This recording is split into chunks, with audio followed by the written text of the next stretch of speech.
Once again, pro-life Americans were disappointed by a national election. So here with Steve Carlin, we watched the election together. We had at my house, supposed to be kind of a party for pro-life candidates, and we learned a lot. One of the first things is if you are a coward pro-life politician, you lost. Good riddance, I guess, right? There were folks that said they were pro-life, and then when campaigning got tough, like, oh, we'll scrub that from the website, we'll run away from that, and I think people saw right through it on both sides of the issue, and I don't know, hopefully in the long run it'll be better. It was a tough night the other night, but we'll see. Yeah, and there were some pro-abortion Republicans who got crushed, so I don't know what their point is. But on the flip side, if you were unapologetically pro-life, if you don't apologize for the fact that abortion does kill a baby, if you don't walk around with your head down saying, sorry they overturned Roe v. Wade, but you own it. It was one of the greatest days in the history of our country, June 24th. Abortion kills a baby. It hurts women. We don't have to have it. Let's say you live in a place where you believe that, like, I don't know, Florida, and you own it. Big victories for unapologetic pro-life politicians. And the fact of the matter is, as rough a night as Tuesday was, if you go back 6 months and say, look, you're going to have a tough election, but Roe's going to be gone, every pro-lifer takes that trade every day of the week. Yeah, it creates new challenges. That's what, if you put all your faith in the elections and you're disappointed, and I think the pro-life movement at large has failed a lot in Washington, D.C. We've just built this great grassroots movement with the pregnancy resource centers outnumbering abortion providers 5-1, with state elections, with governors and state legislators. That's been really kind of the lifeline of the pro-life movement politically.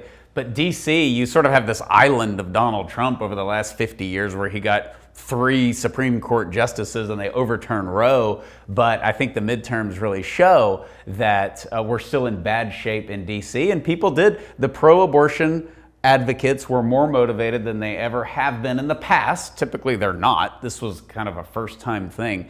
And they were motivated to go out and vote.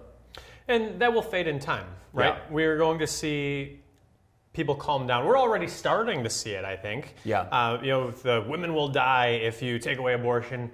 It's been gone in Texas here for a good number of months at this point, and nobody can point to a woman who has died due to lack of an abortion. Right. And everybody was talking about Florida and all of that. Obviously, that was the highlight. But, you had DeSantis, super pro-life. You had Kemp. Signed a heartbeat bill. All the companies, the woke companies, were going to pull business out of the state, and he's still standing. He cruised to victory in what is now a swing state. So it shows there's a path forward, I think. Beto, here in Texas, ran all on abortion. He ran on abortion, which typically they don't do. And he got crushed by Greg Abbott, who's has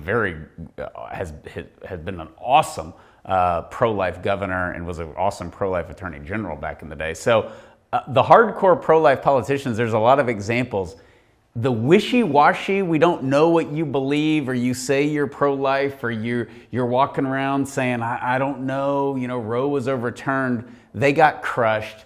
But it is disappointing, but it's not the end. And we want to invite you to be part of our Hit the Ground Running webcast on Tuesday night, November the 15th. It'll be at 9 p.m. Eastern, 8 p.m. Central. You can go to 40daysforlife.com and sign up. You'll hear from former abortion provider Dr. Haywood Robinson. You'll hear from a former Planned Parenthood manager, Ramona Trevino. Planned Parenthood's in bad shape right now. This doesn't change the landscape at all in the grassroots. It's disappointing for what happened in D.C., but it doesn't dictate the fact that we can close an abortion facility, because we've closed now, 131 abortion facilities through 40 Days for Life, including this one, our headquarters in College Station, Texas. 45% of those are in blue, pro-abortion states where they are sprinting to the wrong side of history and they want abortion through all 40 weeks. So that has continued post-Roe too, right? Absolutely. We are seeing a number of new abortion facilities closed, and they're not all in the red states. Some of them, 2 of them were in Colorado, which has one of the most extreme pro-abortion laws in the country. So this is something that really ought to give us confidence and courage. We're not going to pretend like we didn't have a setback, but we're also not going to pretend like all is lost, because it's not. We're closer to the end of abortion than we've ever been before. No, and after Roe, we had our post-Roe symposium. We trained a record number of leaders. We have just seen exponential growth at 40 Days for Life these last 6 months, and that has not slowed down at all. It's not going to slow down for the election. Typically, when pro-lifers are disappointed in an election, we get more volunteers and we get more momentum. So it's not the end. Join us Tuesday night. Hit the ground running. Go to 40daysforlife.com. Sign up for that free webcast and know that it is not the end of the world, but it is time to continue to do what we have been doing these many decades, which is closing abortion facilities at the local level through changing hearts and minds. We will see you Tuesday night.